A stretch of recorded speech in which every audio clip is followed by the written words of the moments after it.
Good morning once again, ladies and gentlemen.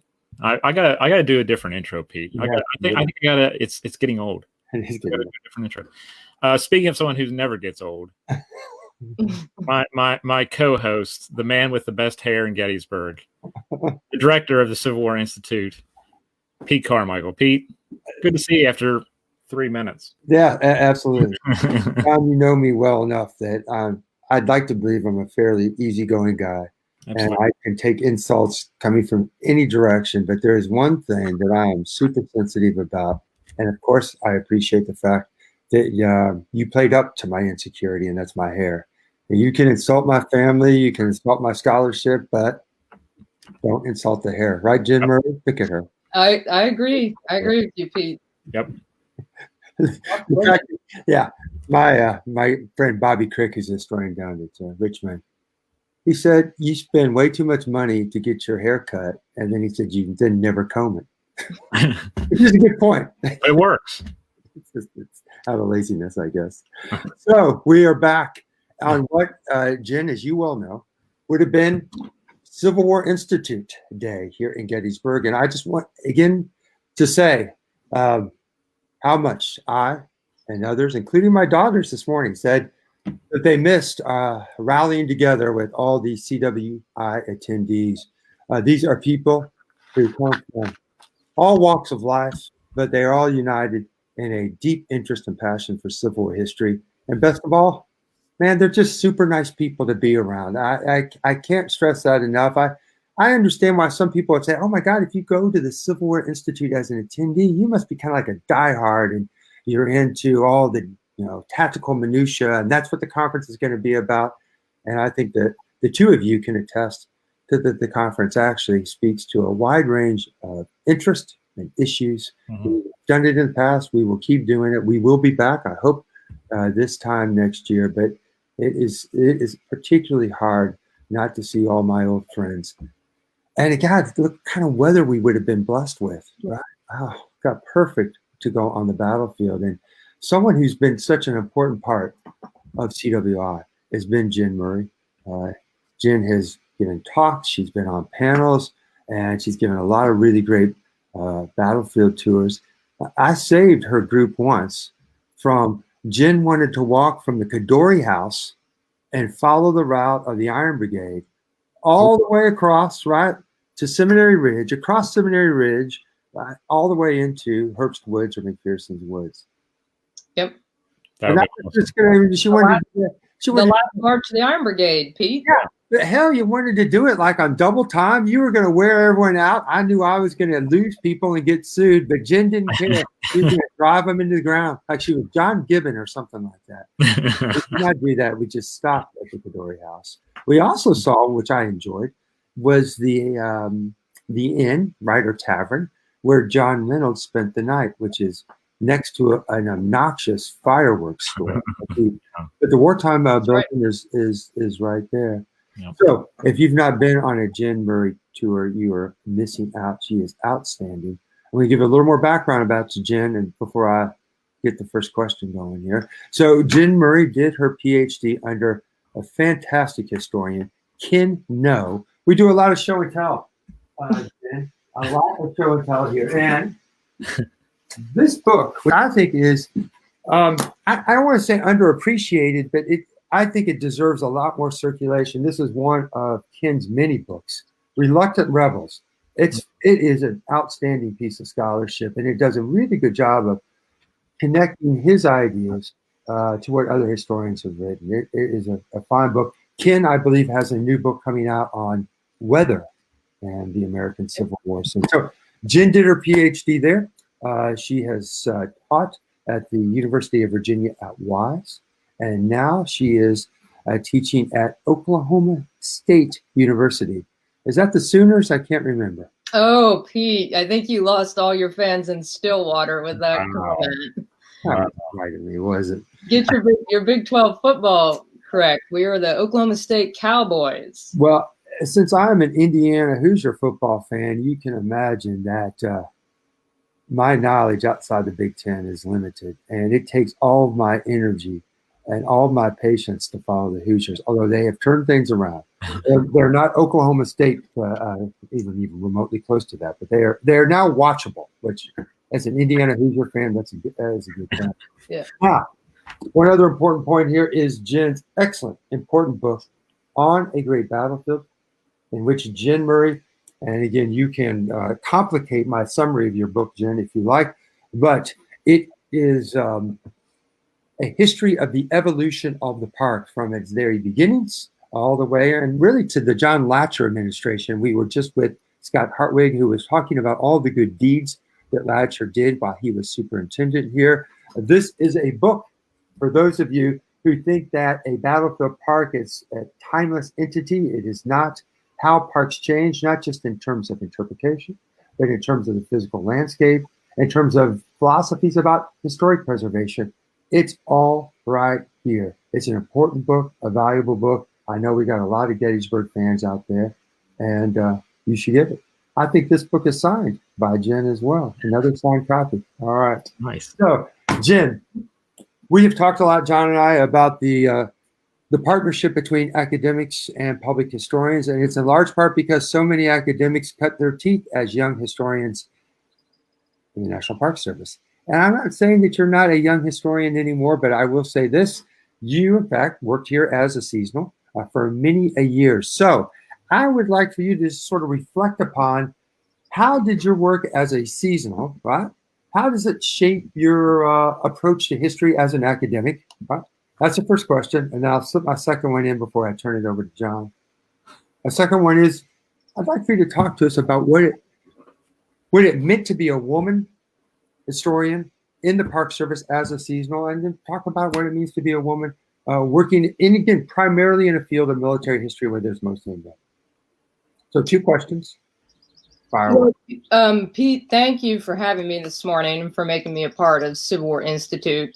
I always tell you it's my favorite event of the year, and I think that's certainly true. I received some emails from some of your CWI attendees, really bummed that CWI wasn't going on this year. So they're all sharing, missing that with us. Yeah. So you're right. I worked as a seasonal park ranger at Gettysburg for 9 summers. It started as an internship and then came back for 8 subsequent summers while I was working on my master's degree and my PhD. And I had a little bit of interest as the Civil War as an undergraduate, but not to the degree of making a career out of it. So the opportunity to stand on that landscape, to stand at Gettysburg, to be on the ground where 100,000+ Union and Confederate soldiers fought for 3 days and talk about that story with tens of thousands of people from all around the world was priceless. Public historians have a unique opportunity to engage with the public, and the American public and people all around the world have an insatiable appetite for Civil War history, right? They clamor to learn more about the American Civil War, and public historians, academics have a responsibility to help shape and guide that conversation.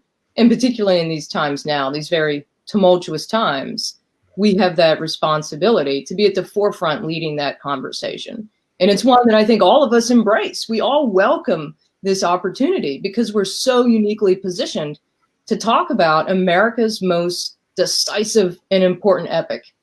And that's the American Civil War. Mm-hmm. Yeah, I'm somewhat envious of our students. I know Jen has a student from Oklahoma State that's at Fredericksburg. I have 5 students who are at Fredericksburg. I have students, most seasonal programs, intern programs have been canceled in the Park Service, but we still have some in Andersonville and also at Vicksburg. And for all those young people, boy, what a responsibility they have this summer. And the kinds of questions that they're going to have to field are so important. And so I am envious of them. And at the same time, God, I can't imagine being in their shoes at that age, knowing what I knew at that stage of my life. Whew, that's going to be some tough issues. But as you just pointed out, Jen, some really valuable conversations yeah. come out of them. And they're well prepared. We've prepared them in the classroom. I'm confident we've prepared them well in the classroom, and they're well prepared to meet and embrace that challenge. Yeah. It's always my hope that, that challenge will create, like you said, the word conversation is important here. I've always believed that the demonization of people for their historical beliefs, even, some things are beyond the pale. Let's be honest about that. But that's really a critical point, I think. No one wants to go on a tour and be told that what they hold true is completely false. You got to find a way to help people, like we all do, right? Be self-critical, be reflective, and good teachers, I think, and good interpreters can nudge people in that direction. So what does it mean to be a woman? And do you find, or have you found, that there is something unique in that experience, issues, challenges, or opportunities that you've confronted? Well, to be frank, this is nothing I thought a lot of as a graduate student. And I think Ken No would kind of attest to my somewhat narrow window or aperture of that kind of perspective. But more recently, I've become aware of some of these challenges. I identify as a military historian with a Civil War specialty. So I attend SMH, I attend SCWH, and there aren't a lot of female military historians or female Civil War historians who do military history. We could probably name a few, but beyond that, we don't have a great extensive list of those kind of people. I think recently the COVID-19 crisis and these kind of Zoom conversations have highlighted the disparity of women's voices. When you look at different organizations having these Zoom conversations about the Civil War, and you see a screen of all white men, doesn't reflect the kind of diversity that they could, or the kind of different voices that they could bring into the conversation. Mm-hmm. That's a good point. I'll say that, again, that's where there's a practical challenge, is to bring women into the conversation who do military history. So I'll talk about the conference, which I'll say, and again, feel free to disagree with me, but I think in terms of gender diversity, I think that for the most part, we're in a pretty good place, and I hope that will continue. But where it becomes challenging for me is to find women who are comfortable in giving battlefield tours. For whatever reasons, they don't have a lot of experience doing it. And so there's a practical, like you pointed out, you do traditional military history. And when I say that, you do much more than that. And traditional military history it's kind of a thing almost in the past, but it is a practical challenge to find women to bring on panels in which it's just, questions that one asks about strategy and tactics. That's still a challenge. Sure. And I think that's why you bring me back to CWI repeatedly. I've been coming to CWI since 2010 or 11. And absolutely. And usually do the battlefield tour. That's where I'm most comfortable. I love the opportunity to get out on the landscape and talk with people about the battlefield and explain to them what happened. But in doing so, those battle conversations or those tours become more of conversation than tactics. You can talk on the battlefield about tactics and strategies and blend the home front and the battlefront together. And so much of the recent scholarship of the new military history has done exactly that. Leslie Gordon's regimental history has brought those two battlefront and home fronts together. I would even say that happened long before Leslie's. For sure, yeah. I mean, that's way before that. Decades. Way before that. Yeah, I would say, there are plenty of other women. Carrie Janey does battlefield tours a fair amount. Katie Shively at VCU as well. And so I don't want to overstate my point here. Ashley Lusky at CWI are the attendees who are watching. They have probably been on many of her tours. She did a fantastic tour of Iverson's brigade. Again, that all comes from her experience at Richmond National Park. So again, certainly we're headed in the right trajectory. And I agree with you, though, Jen. It is almost inexcusable that any conference related to the Civil War, whether it's academic or popular history, if they can't find women to put on these panels, I think that's a problem. And but I'm hopeful and I'm optimistic. All right, we want to turn to Jen's current project. So we usually talk about an author's book, and I'll put it up there one more time. There you go. But today we're going to talk about Jen's current project, which just happens to be headed to UNC Press, to Civil War America when she finishes it. Jen told me she's going to be done with her manuscript by next summer. Is that correct? Is that what we're hoping for? I'm hopeful it'll be done next summer. I had some research to do this summer, some things to tie up, last minute sort of things, but of course all the archives are closed and research travel has become difficult for all of us, but I definitely want that on the shelves by 2023 for the 160th. Well, sources be damned. Just keep writing, Jen. Just keep writing, huh? Just make it up, right? Just keep going. That's right. Right. Well, I'm going to turn over to John to get us started because we'd like to, again, obviously talk about me, talk about your research, and talk about some of your preliminary findings. So, Jen, I have a very simple opening question. Okay. Why George Meade? That's a question a lot of people ask, John, and it's a good, simple opening question. Meade has been, I wouldn't say neglected, somewhat neglected in the scholarship. The last comprehensive biography on George Meade is the Freeman Cleaves book called Meade at Gettysburg. It came out in the centennial. And it's really the definitive treatment on George Meade's life. So our field is in desperate need of a comprehensive biography of George Meade. And that's what my book will address. It's a life to death study of George Meade, focusing mostly, of course, on his Civil War career. And it's an operational study of Meade as a Civil War general. Now, to kind of tie that back, your question, John, to what Pete asked, I worked at Gettysburg, as I mentioned, for 9 summers and encountered a variety of people who had never heard of George Meade. They come to Gettysburg and they want to talk about Grant's victory in Pennsylvania. Some people, even a little more confused, were curious how Dwight David Eisenhower defeated the Confederate forces at Gettysburg. So the America's collective consciousness needs a conversation about George Meade, and I'm hopeful in a small way that my book will place George Meade in his rightful position as one of the Union generals significant in the Civil War and contributing to preservation of the Union. If my book inserts Meade in that conversation, I feel that I will have done justice to George Meade and made an important contribution in the historiography. What did Cleaves have to say about Meade in terms of his interpretations? Does anything stand out, or is it a biography that is just basically a story?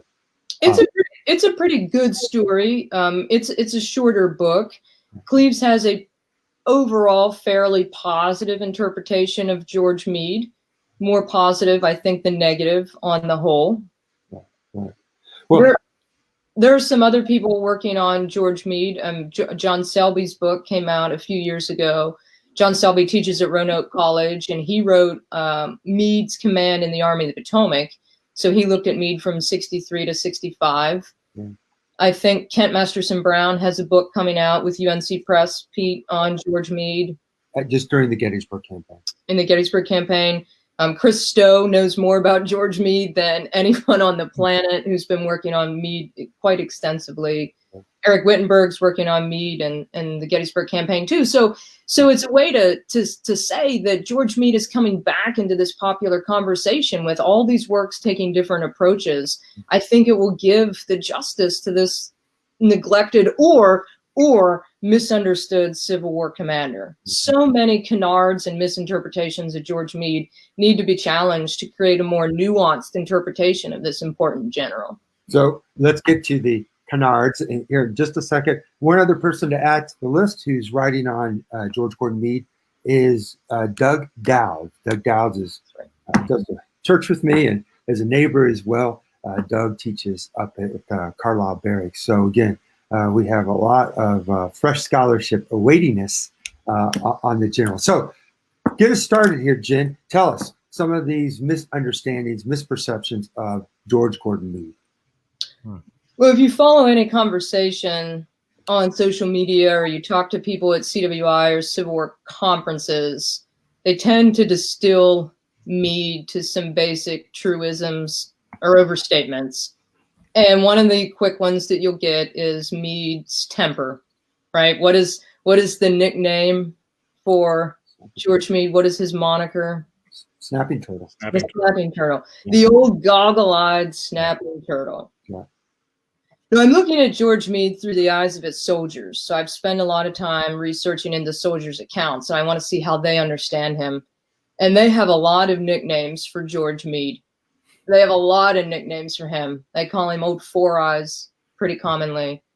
But the old goggle-eyed snapping turtle is a post-Civil War nickname. It comes from Horace Porter's account. But that's wrapped up into Meade's perception as being irascible, right? Being volatile, temperamental.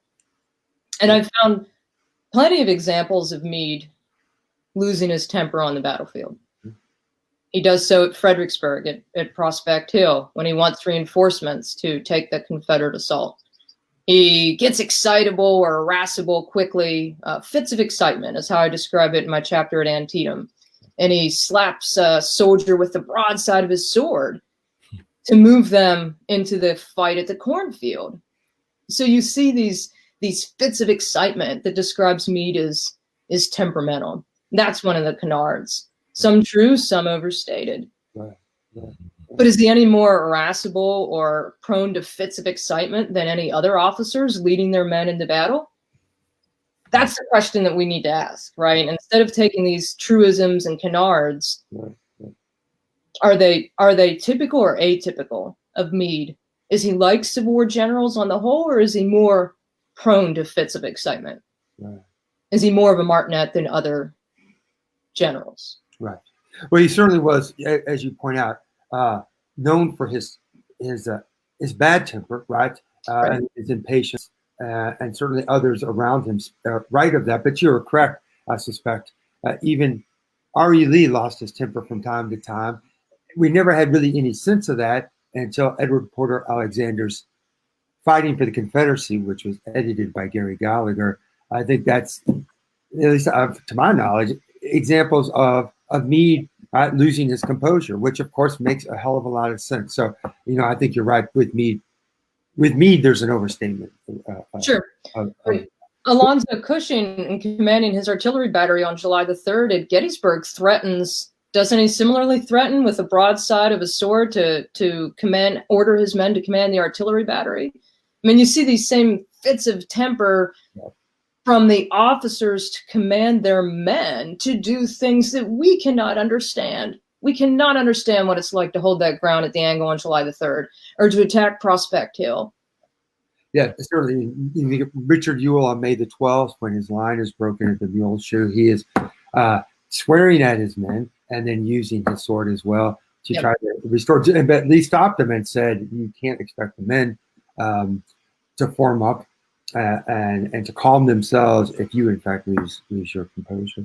What about the idea that George Gordon Meade was an apolitical general? Because I think the politics of the Army of the Potomac are so fascinating, so complex, and so important. And to help us understand, was Meade apolitical? And then could you sort of situate him within the Army of the Potomac? That's a great question, Pete. That's a great question. And it's one that in beginning this project, I didn't expect to need to get into all the political machinations of the Army of the Potomac. But you cannot understand George Meade without situating him in that political discord. And the Army of the Potomac is the most politically volatile army in American history. Zach Fry's new book chronicles that discord quite well. Meade in 1860 votes for John Bell. All right, we know that. He votes for John Bell, who your listeners will know this. He's the constitutional unionist. Right, so Meade is very much of that mindset. He's a West Pointer, so he's a conservative Democrat.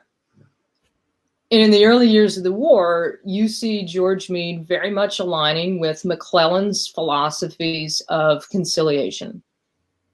Very much conciliation. So what's that mean? Define that for our audience. What's a war conciliation look like?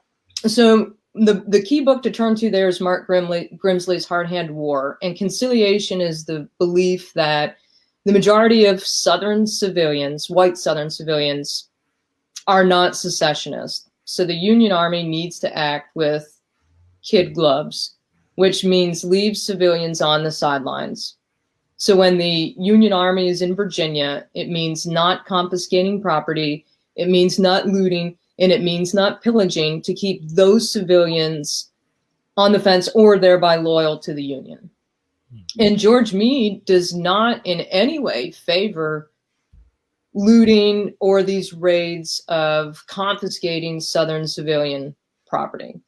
He's in Northern Virginia in the winter of 1861 near Drainesville, and he's asked to go out. He's commanding a brigade in the Pennsylvania Reserves at this time, and he's asked to go out and do a reconnaissance near this farmstead, the Gunnell farm near Drainesville.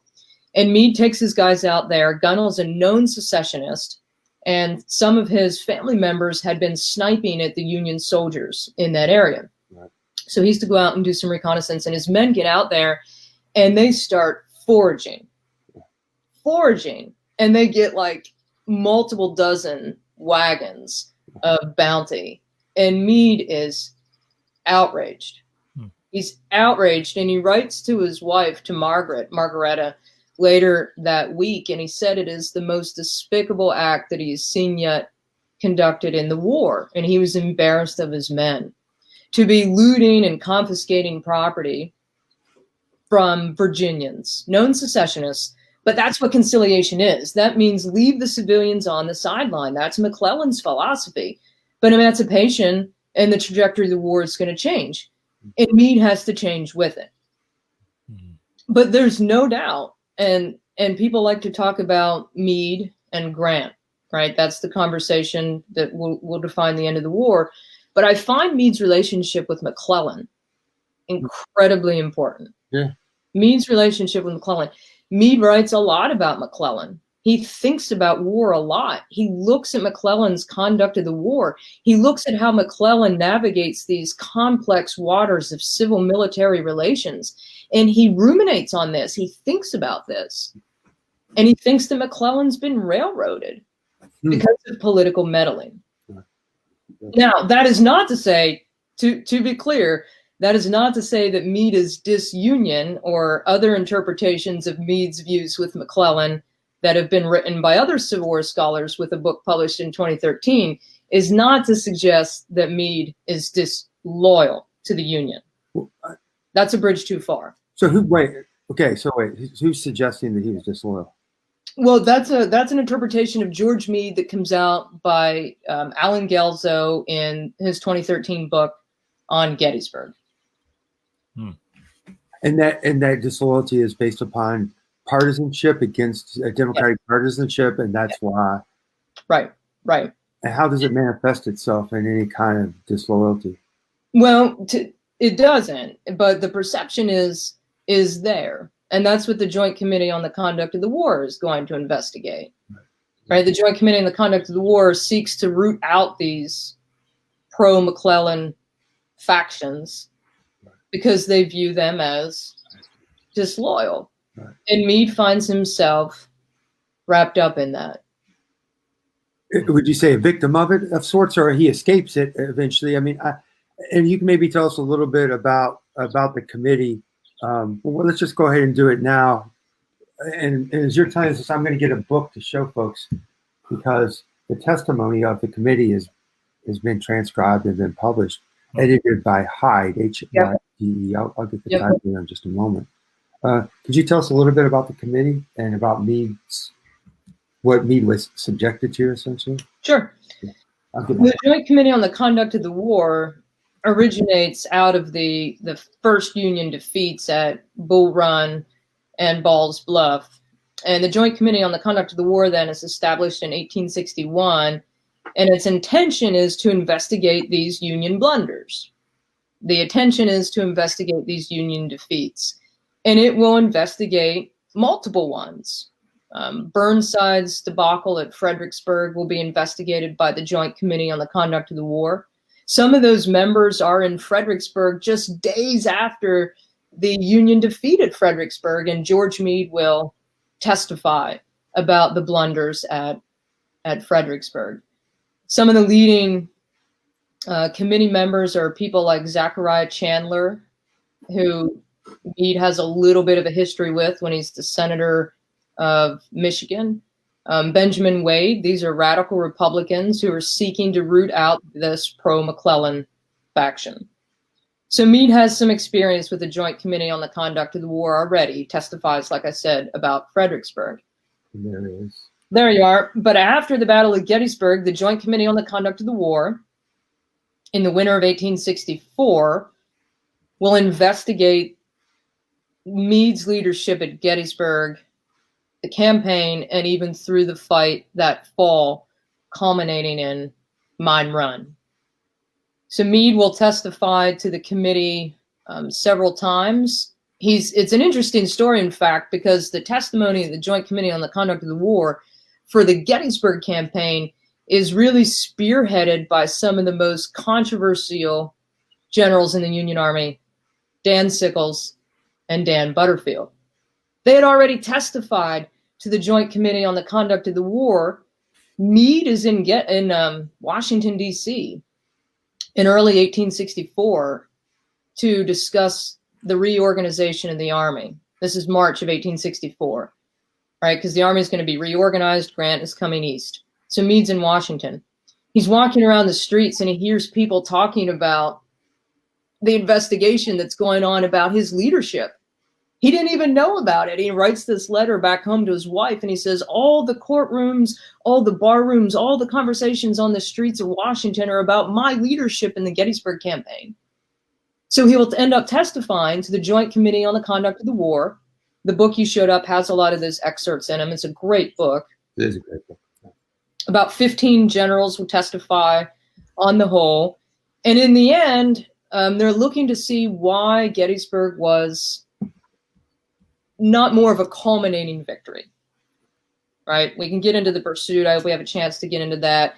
They look at Meade's leadership. They question why he uses councils of war. So Meade's really on the defensive.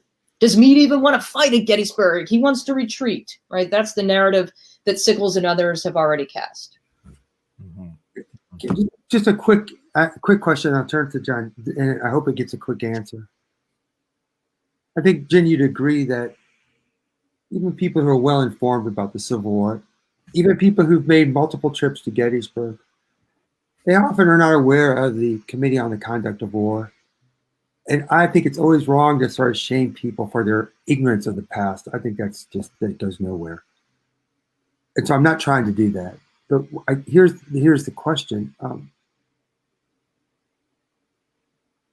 It's aspects of the war, like the Committee on the Conduct, that keep people from understanding how divided the Northern war effort was, and more importantly, how partisan it was. I get weary of hearing we're more divided today than we've ever been. I don't know how one even measures that, but it seems to me that at the height of a civil war, you would have thought that partisan differences in the North could have somehow been put aside.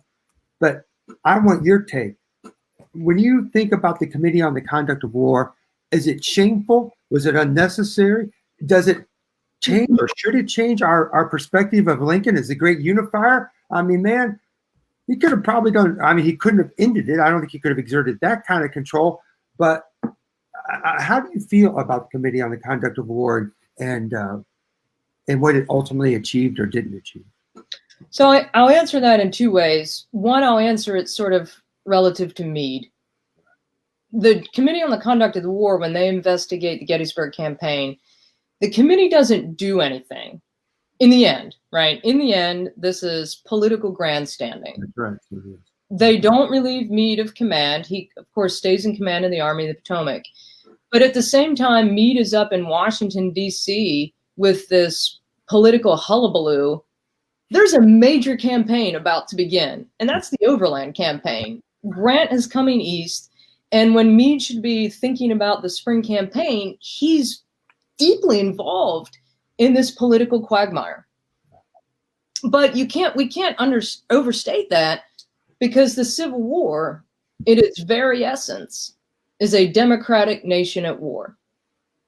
It's a democratic nation at war. And Lincoln and the Northern people have to navigate that. And the two-party system might bring more volatility than a one-party system. And Meade thinks about that a lot. He looks at political generals and how they're appointed. He looks at the treatment of McClellan and thinks that he's been railroaded. Meade laments political meddling from the men he calls the ultras, the radical Republicans. He calls them ultras. And he thinks that they're meddling too much into the nature of the war. Do you think they did? Meade right? I think that Meade's sentiment is characteristic of professional soldiers who are adverse to political meddling.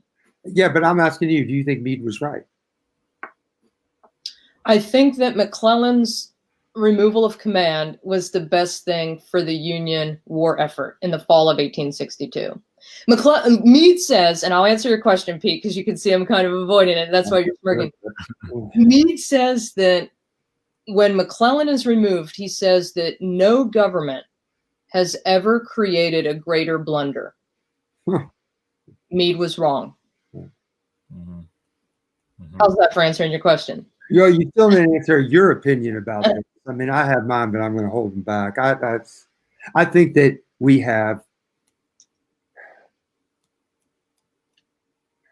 we've been too easy in evaluating Lincoln as commander-in-chief. And like I said, he can't control the Committee on the Conduct of War, but he certainly allowed way too much partisanship. And I think that a lot of men died needlessly. I know what the argument in response is, that Lincoln's got to hold this democracy together. And to hold that democracy together, he's got to play the politics. And there is, again, I agree with that. But there certainly were excesses of partisanship that I think Lincoln was guilty of. And Scott Harwood just pointed out to us that, and I hope I don't botch this now, that the officers who were under arrest from Porter, Griffin, and Franklin, right?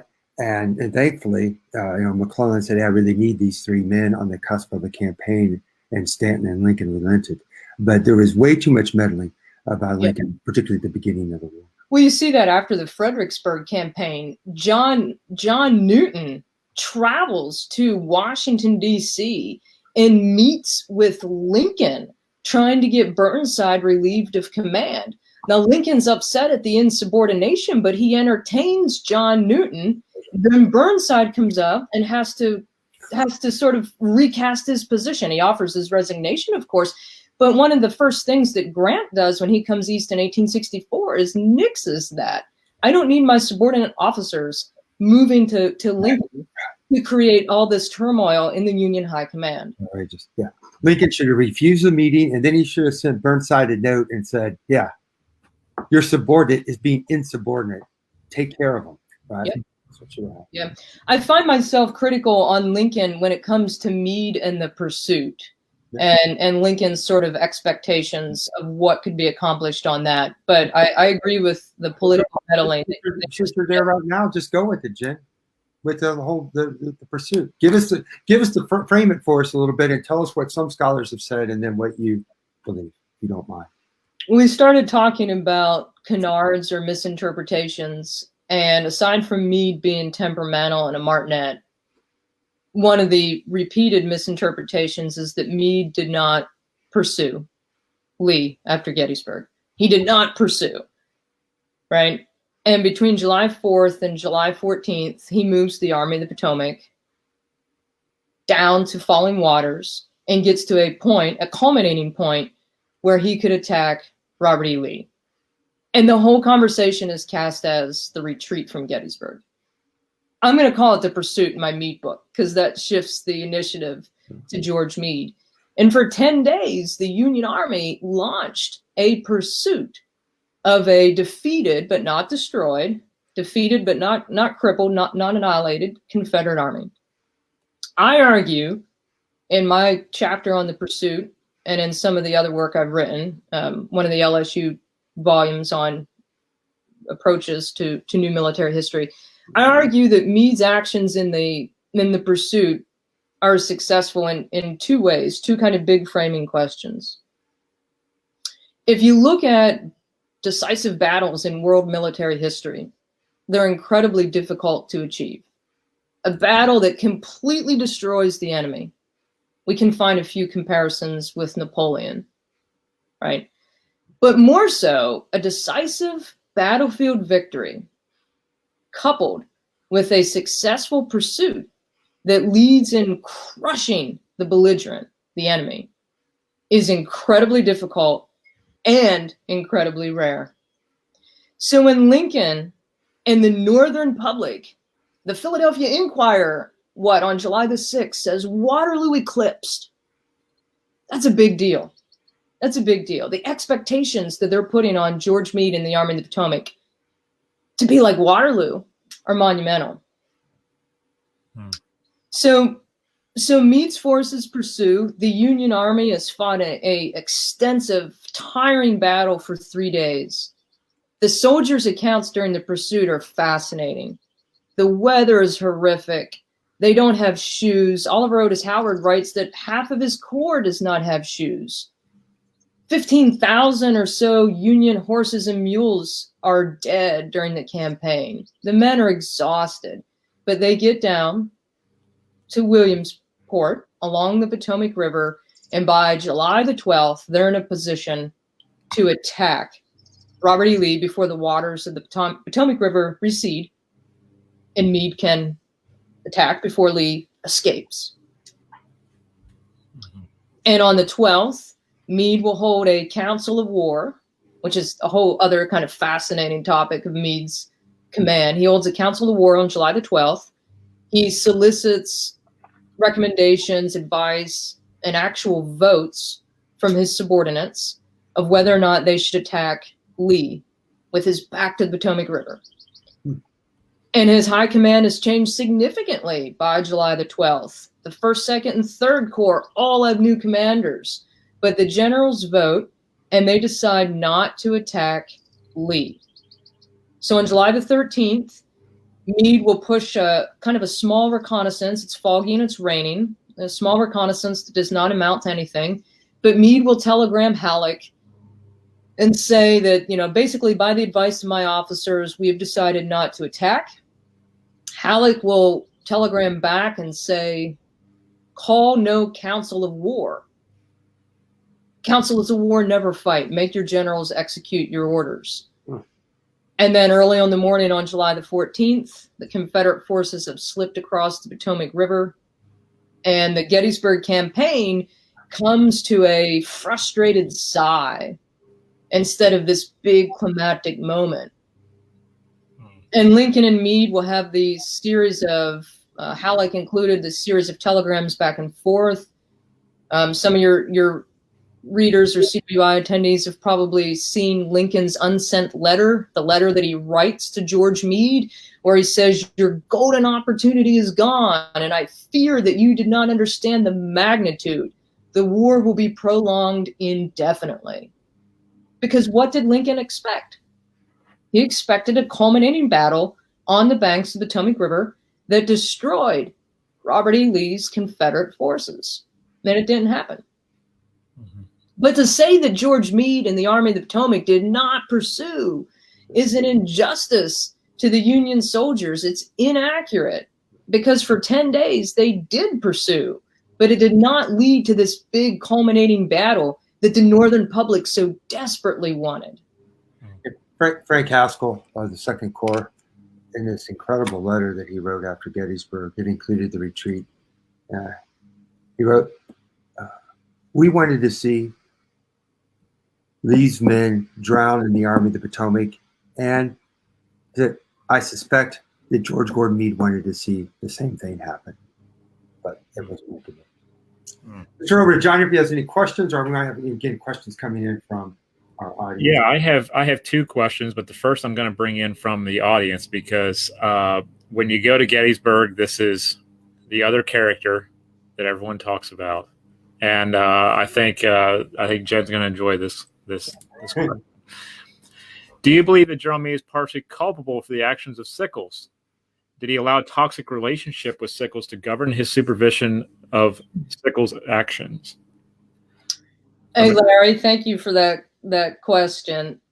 You cannot talk about George Meade without talking about Dan Sickles.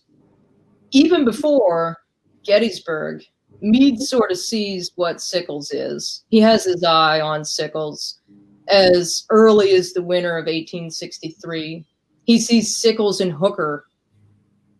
Sickles is kind of a confidant of Joseph Hooker. And Meade writes that Sickles is a person of undue influences. He's a shrewd, cunning, bad influence. So he already kind of identifies Sickles as being problematic. But to your question more directly, Larry, regarding Sickles' forward movement on July the 2nd, I think it's hard to look at that any other way but to say that Sickles directly defied an order given by his commanding officer.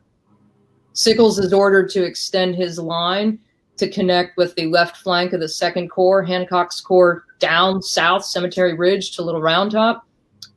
Meade expects him to do so. He sends his son down at one time to suggest or tell Sickles to hold that position. Sickles is anxious about it, as we know. He does not like that position, and ultimately will defy that order and move his 3rd Corps into an incredibly isolated and vulnerable position.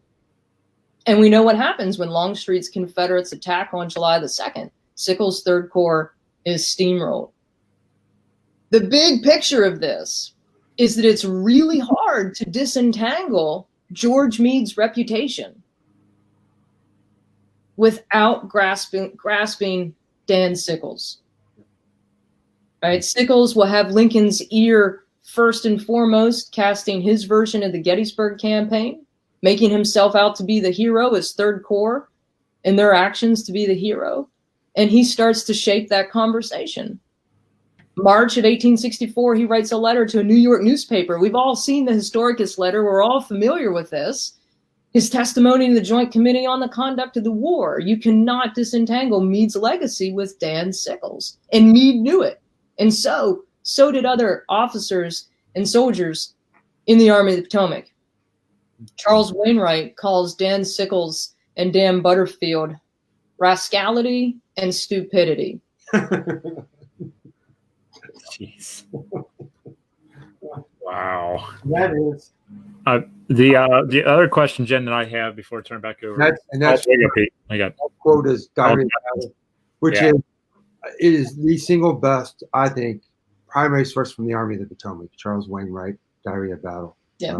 It is absolutely, it's fantastic. Yeah. Jen, with the one thing that I think of has come to light over the last 25 years, especially with CWI conferences and speaking, amongst ourselves as Civil War historians and such, is after Meade takes command and the Army moves further north in pursuit of Lee, the Pipe Creek plan comes into play. And I know our great friend Steve Fan, the man who loves General John Reynolds, he often talks about Reynolds, and I often talk about the Pipe Creek plan to say, did Reynolds know, et cetera, et cetera, et cetera. A lot of people have never heard of the Pipe Creek plan or don't know the issue with the Pipe Creek plan. Could you go into how Meade formulated this idea and how he disseminated this to the rest of his Corps command?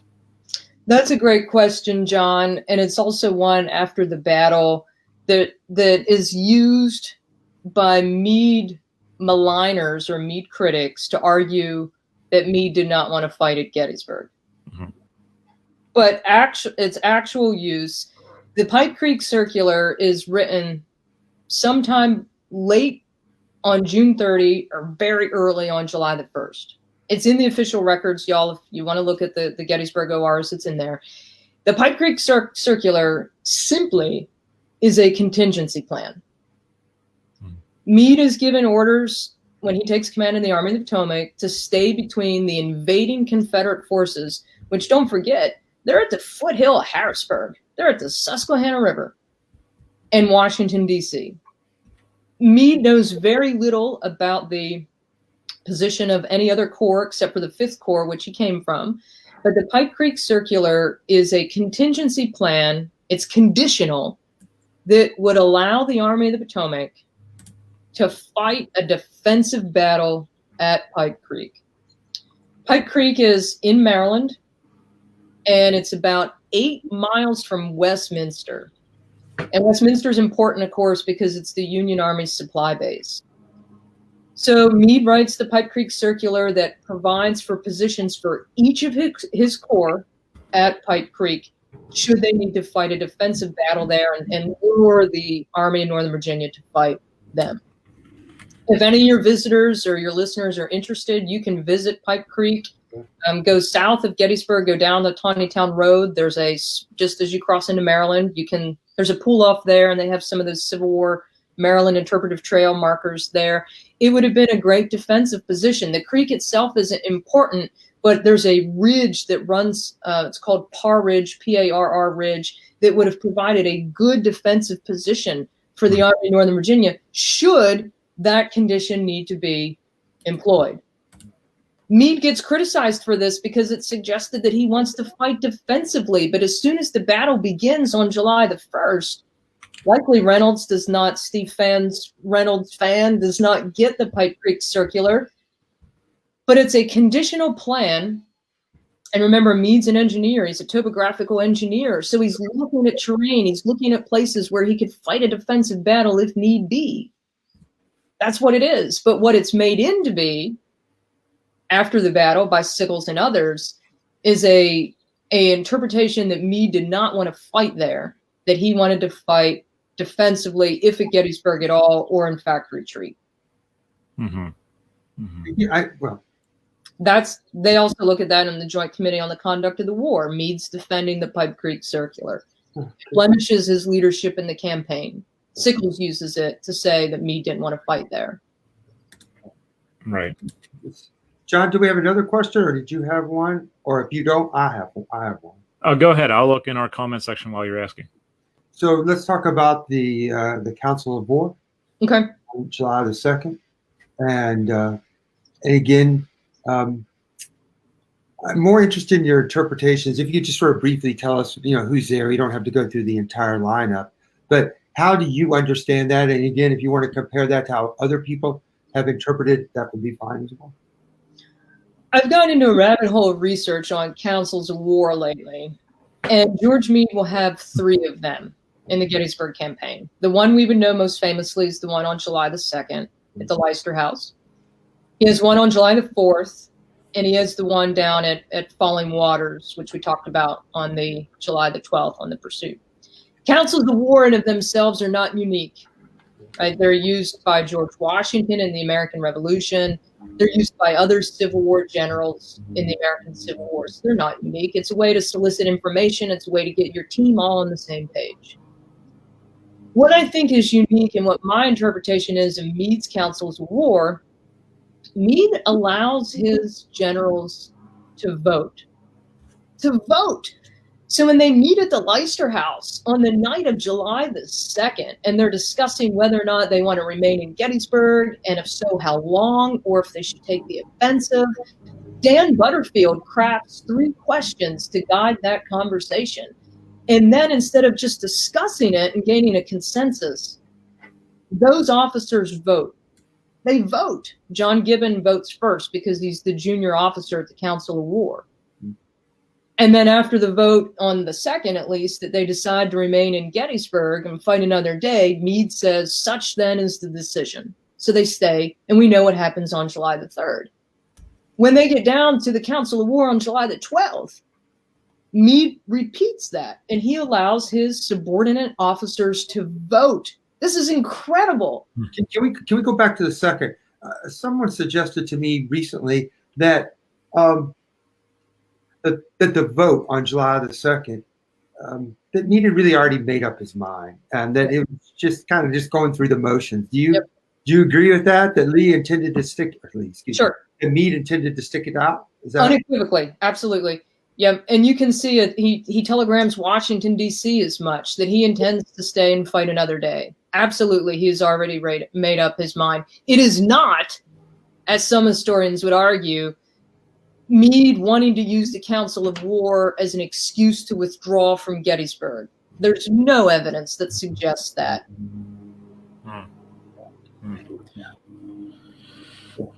Good. Yeah. All right. So we move now to the next council on July the 4th, right? Yeah, there's one on the 4th. Where does that take place? I think that's near the Leicester House also. Yeah. Not in, but I think it's sort of in that vicinity. Right. They're debating at that point on whether or not the Army of the Potomac should stay in its current position, Right. or if they should move to an offensive, and then what line they should take to pursue Lee. Hmm. And then the third council of war is going to be the one at Falling Waters, where Meade again solicits the invite and allows his officers to vote. He'll say in that telegram that he sends to Halleck, where they decide not to push the Confederate line when they're against the Potomac River, that 5 of his officers were unqualifiedly opposed to attacking. And Meade does not feel like he wants to risk an offensive coming off a victory at Gettysburg against the counsel of his subordinates. So as we talked about earlier, he stops, waits another day, and that buys time for the Army of Northern Virginia to move across the Potomac River. These 3 councils of war are going to be questioned in the Joint Committee on the Conduct of the War, his frequency in using them. Why do you solicit this kind of input from your subordinates? I think the bigger question is, why do you allow them to vote? Yeah, that's a odd thing. Why do you give William French a vote on July 12th? Mm-hmm. Or James Wadsworth, who was representing the First Corps? 3 of those Corps commanders at Falling Waters had not been in Corps command, but for a week, and you allow them to vote. This is me saying this, and this is what I'm going to argue in my book, and this is the fun thing about history, because we can debate and have these different interpretations. Meade allows them to vote because it's buy-in. He's seen the command carousel of the Army of the Potomac. He's seen how volatile the command position of the Army of the Potomac is. That army's went through 3 commanders just in 1863 alone. So if he brings his subordinates in, what is he doing? Why allow them to vote? Why would he do that? Does it reflect responsibility or deflect responsibility? Or does it allow him to say, hey, these 6 generals didn't want to attack at the Potomac River, so I went with their counsel? Well, there's nothing in Meade's career and in anything before or after that would ever suggest that he would hang out one of his subordinates to dry, right? He would never have done that, even after the vote, even if they had attacked along Falling Water and failed. He never would have gone public and said, well, these guys said it was going to work and I blame them. But one could say, well, Pete, you can't prove that. But I think there's something else missing here, and that is we focus so much on the vote, but what we're overlooking is the conversations that occurred beforehand, where Meade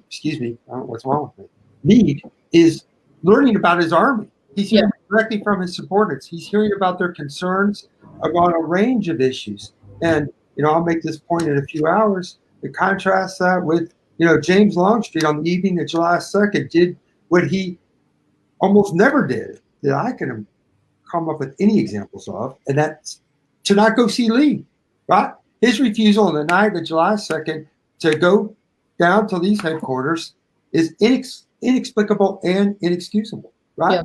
Yeah. And that's not to say that, that Lee would have said, hey, well, what Lee always did, right? He got the opinions and then he did what he needed to do. So I think the focus on the vote overlooks a more important issue here, and that is Meade understood what was going on in his army because they just didn't go in there and vote. They talked, right? They talked. Right. And that's particularly important on July the 2nd. He's meeting all his corps commanders for the first time. He's bringing them in all together for the first time. This is a command change that occurs on June 28th, on the eve of the largest battle of the American Civil War. Right. I think it is shameful for anyone to suggest that conference was an attempt to either try to cover himself or to create scapegoats or that he was indecisive. I mean, you just put the context around there. That's where the armchair generalship, I think, goes. It's going too far. I mean, it is a pernicious, I think, attack on people's reputations, and we all, I think, need to be more careful when we make those kinds of claims, especially against someone like me. Yeah, absolutely. Meade writes to some of his subordinates who were at the council at the Leicester House on July the 2nd, when this has become a point of contention. And he writes to them and says, did you recall during that meeting that I favored withdrawing? Do you recall that I said that I favored to retreat? They write back and they say unequivocally, no, never did you articulate that you wanted to withdraw or not fight at Gettysburg into the third and final day. Mm-hmm. And nothing in Meade's pre-Gettysburg career, nothing. I know you said it was a snooze fest, but nothing indicates that George Meade is nothing but an offensive and aggressive commander. Nothing suggests that. Well, that accusation against him by any historian is utterly baseless, and that's unfortunate. Undoubtedly. Unfortunate. Jen, I have a couple questions from the audience I'd like to get to before we wrap up in a few minutes. I've, as you know, spent countless days and hours on the Gettysburg battlefield, and I often hear people, I run into people a lot who say, oh, I'm descended from Robert E. Lee or whomever be. Never heard anyone say they're descended from Meade. Are there living descendants of George Meade? Yes, there are. In fact, I met one of them a few years ago. The short answer is yes. There are living descendants of George Meade. I would have to rack my brain a little bit more to do the genealogy of that, but the short answer is yes. Michael Reinhardt, what was the most challenging thing about Meade's personality that you worked hard to portray in the upcoming work? That's a great question. Meade's somewhat of an enigma. We started our conversation about him being temperamental and irascible, and he is. He is that at times. But Meade is also an incredibly devoted husband. His letters to his wife are the kind of letters that any woman would want to receive. He's a great family man. He's a caring man. He likes to vacation at the beach with his family. He's incredibly scholarly. He speaks French. He takes the dignitaries around the camp of the Army of the Potomac. He's polished. He's diplomatic. None of those characteristics ever come up when we talk about George Meade. Yeah. Now you said that, now I understand why my wife has always said, honey, your letters are like the letters of George Gordon Meade. Now I get it. I got it. Yeah, he's a sweetheart to his wife. Very passionate in his letters to her. His letters are fantastic. Yeah, they are. And you're not just to get on the personal stuff. Your point about falling waters. He's very clear in the fall of '63 that a victory of annihilation is just simply unachievable with Civil War armies. Now, I think there's a degree of passivity that he showed from time to time, even at Falling Waters, in which he did not seize that moment or that possibility. But overall, he realized something that I think a lot of Civil War generals struggled to fully grasp. And the letters, again, not just personal, but they attest to that too. Oh, his wife is clearly a confidant. Like the Intimate Strategies book that Leslie Gordon did, the George Meade and Margaretta relationship, she's his most trusted confidant. And he writes about the war and about the politics and about his position to her endlessly. And she campaigns for him in Philadelphia. She works some of her own family political connections to make sure that he receives his promotion or his appointment to brigadier general and then to major general. This is a woman who's not on the sideline of his career. She is vital to the career and promotion in the image of George Meade. That's fascinating. And that's a way that we can connect the battlefront and the home front, because it is more than Meade isolated out here. There's so much going on that makes him the man and the general that he was. Mm-hmm. Absolutely. Yeah. Looking for more questions just in case. We have to go. This one's an interesting question. It's from Lawrence again. He's coming up with some good ones today. The cheesehead that he is coming up with some good ones. Did Meade's participation in Hooker's Council of War at Chancellorsville influence how he conducted his Council of War at Gettysburg? That's a good question too, Larry. And I mentioned the short answer is yes.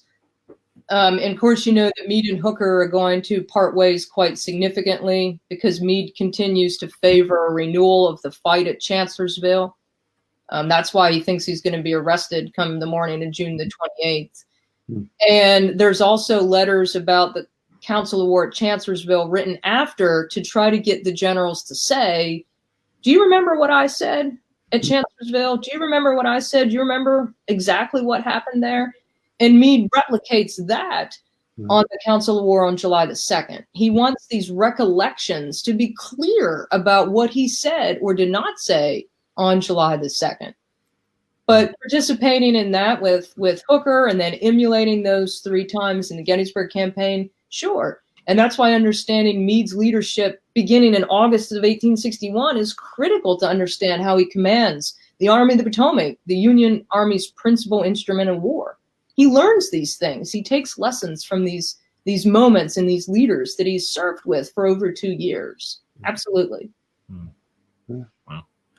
Jen, you have shared with us, I think, so many important insights into Meade, the man as well as the general. And in all seriousness, was so looking forward to your finished product sooner rather than later. And eager to get you back to CWI, give a talk, a battlefield tour. Of course, I'll have to give my stamp of approval so that we don't have any fatalities. You hiking people all over the place. You remember this year we were supposed to be doing Bristow Station, Fredericksburg, and Chance of Spotsylvania was this year's tour. Which was, I'll take responsibility for that. That was my design. I thought that was a creative way of looking at the evolution of fighting in the Army of the Potomac. And who was the person who sent me an email and said, I don't think I can do all that? You. I said, I don't think we can cover all that ground in 8 hours. That's pretty ambitious. Well, you know, slip a $50 to the bus driver and have him, accelerate. Right? Just move. Yeah. I really want to get to Bristow Station. I'm embarrassed to say that I've not been to Bristow Station. Yeah, it's a nice preserved area down in Virginia. Check it out. Absolutely. Who's the fellow that oversees that? I should remember his name. He's a Shepherd grad. A nice guy. He's written about it, I believe. We need to get him to CWI and speak. But the point being, again, Jen, miss seeing you this year and have you part of the faculty. She's a big reason why I think so many people continue to come back, because she gives first-rate historian, but as you can tell, she's accessible, nice to talk to, engaging. It's a big part of the faculty that comes to CWI. I just want them to sort of be part of the audience and get to know people and to talk to them about their interest in the war. And Jen is absolutely superb at doing that. Well, Jen, I expect you to be on Facebook Live at 3 o'clock. You can do fact checking for us. You can send in the emails, right? Broomall got that wrong. John Heckman got that wrong. That Carmichael, man, he is on fire. I can look at that hair in the wind blowing, that big luxurious mane blowing in the wind. Yeah, if I could find a ball cap that could fit me, No, thank you, Jen, for coming on. It's been awesome, and I can't wait for the book because I'm a Pennsylvanian, so we got to stand up for our Pennsylvania generals. Indeed. Thank you for having me, fellows. This was fun. Pete, always thanks for bringing me to CWI. And John, I'll be seeing you on a week or so now to talk about the Council of War again. Yeah, we got 6 days from now, I think we'll be hanging out and doing a little presentation that'll be upcoming for the National Park Service. Yep. So that'll be fun. So I'm looking forward to that. That'll be great. So thank you again, Jen, for being here and for your insights into Meade. And I can't wait for this book to be done. And I know you can't wait for the book to be done. So that's great. Pete, thank you again for being a part of this. I will see you in 2.5 hours. Remember, everyone, that we are going live at 3 o'clock to stop at 4 different stops about Pickett's Charge. And we're going to have some awesome presentations from Dr. James Broomall, Ranger Chris Gwynn, obviously Pete, and myself, because they needed a wild card and they got me. So we'll see how that goes. But thank you for all the questions, all the comments. You guys have been doing great with that. You always do. And we really appreciate that. And a lot of CWI attendees are in the comment section right now wishing that we were all together. Yeah. Obviously, we wish the same. Yeah. So please take care of yourselves, everyone. Tune in this afternoon. And thank you again, Jen, for being on. It's been awesome. Yes, thank you guys. Have a good afternoon. Good luck with your tour. Thanks so much. Yeah. Thank you too. Take care, everybody. Bye-bye.